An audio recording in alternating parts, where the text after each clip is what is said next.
talk about the one-stop program as well? Sure. Thanks, Tom.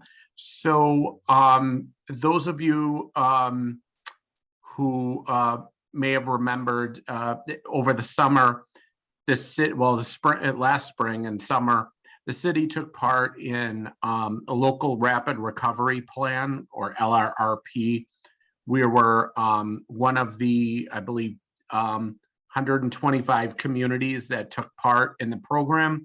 And basically what it meant was we had a dedicated consultant that helped the city identify 12 priorities for downtown, for the revitalization of downtown kind of post-COVID recovery. So we did an extensive amount of work, held stakeholder engagement meetings with businesses, with landlords, with cultural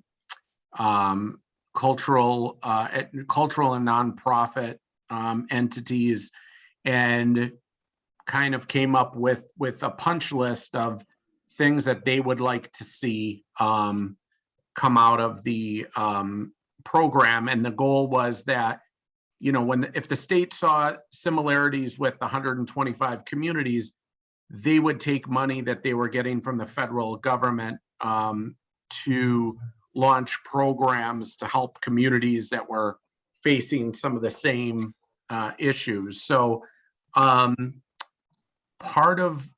reason why I'm bringing this up is that we were asked to submit an expression of interest. And basically what the expression of interest means is that if you met a deadline, which we did, you were able to submit up to five projects for consideration to be funded.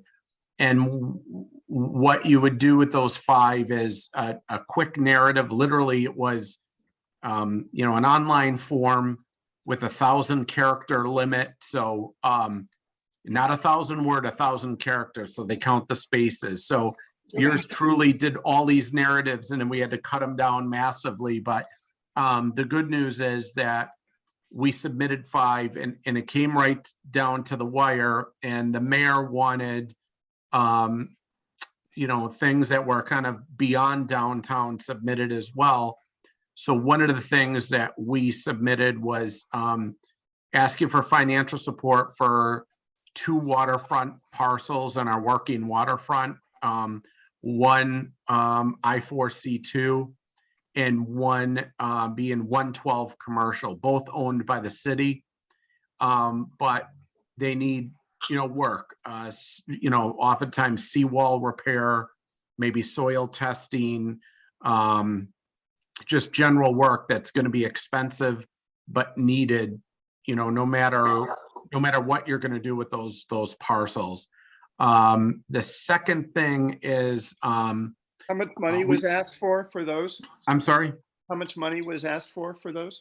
I have to look into the total if we asked for a specific amount or if we asked just in general saying we needed help for those. I don't remember I don't think we put a dollar amount to it.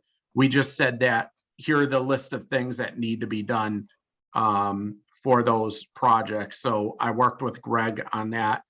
The second thing is we heard a lot from businesses on Condolin Road about the condition of Condolin Road itself, and also the lack of any kind of sidewalk for employees to walk on, lack of lighting.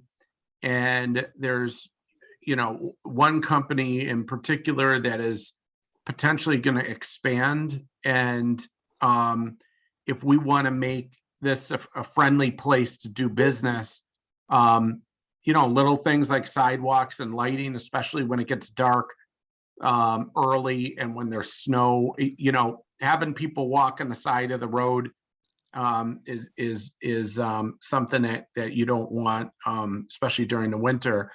So that we did ask for just over $1 million for, so it would be repaving sidewalks, not in a traditional sense, but sidewalks that Mike Hale had a term for it, kind of like a raised area of a sidewalk, not a traditional one, because trucks might not be able to clear it if they were backing up. And then also lamps on the existing poles. So the goal is to see if we could get funding for that, to support those businesses there, and make it more pedestrian friendly for employees.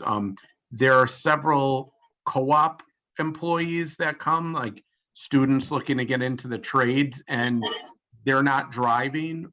And so having them walk, it's somewhere, easy and safe, seemed like a really good thing to do. So those were the ones that definitely are in EDIC's purview. And then the other three, one included requests for a downtown management organization. Several businesses have said there's a lot of, the city does some, good things there in the chamber and nonprofits, but there needs to be an overall downtown management entity to support the growth of downtown moving forward in this kind of post-pandemic era that we're entering. Another one was a traffic and parking study for downtown. Almost every single business we talked to said that that was an important issue. That's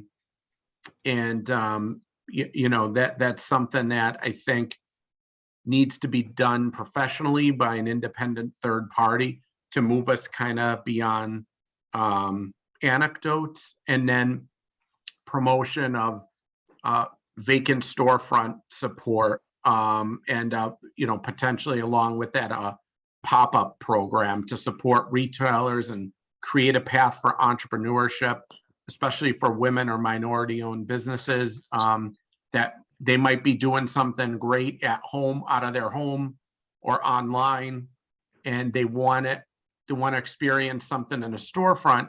But as you know, a traditional commercial real estate lease, and Ruth knows better than anybody, a landlord's going to want, a significant commitment to when they're talking about a commercial lease, or they're going to want to see a track record of successful business. It's not like renting a one-bedroom apartment, so oftentimes these entrepreneurs, there's a block, but they can't get in. So this program would work with, some selected landlords and reducing some of those barriers by doing the paying for build out in advance, working with them to do more of a reduced rent, and an easier lease. So those are some things that we asked for support. They weren't full grant applications. They weren't anything other than us asking the state, is this something that we could potentially get support on?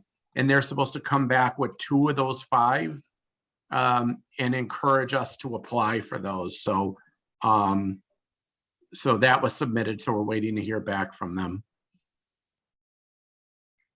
Sounds great.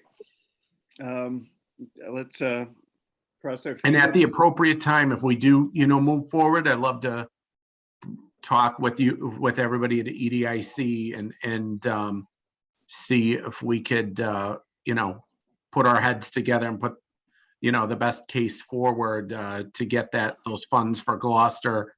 If it's something that makes sense to this board and aligns with the mission. All these things are in economic development.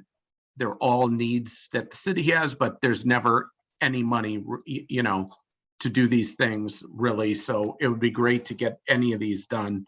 And there's like a domino effect, right? The traffic and parking study informs development downtown that will, affect all these different things. Or when we do wayfinding and new signage, it's dependent on, so there's a lot of things that are dependent on one another to make it work. Yep. Great. Anybody have questions of Sal? When were you expecting feedback on that, Sal? Is there any committed decision timeframe? I think we're supposed to get it within a couple weeks. There was another deadline that I think is next week if you were just to submit a project for feedback. So we got our 5 in, and we're hopeful that we'll get 1 or 2 funded and, you know, go from there. So yeah, hopefully that will come soon. So we can make fill out the full grant application. Thank you. Any other new business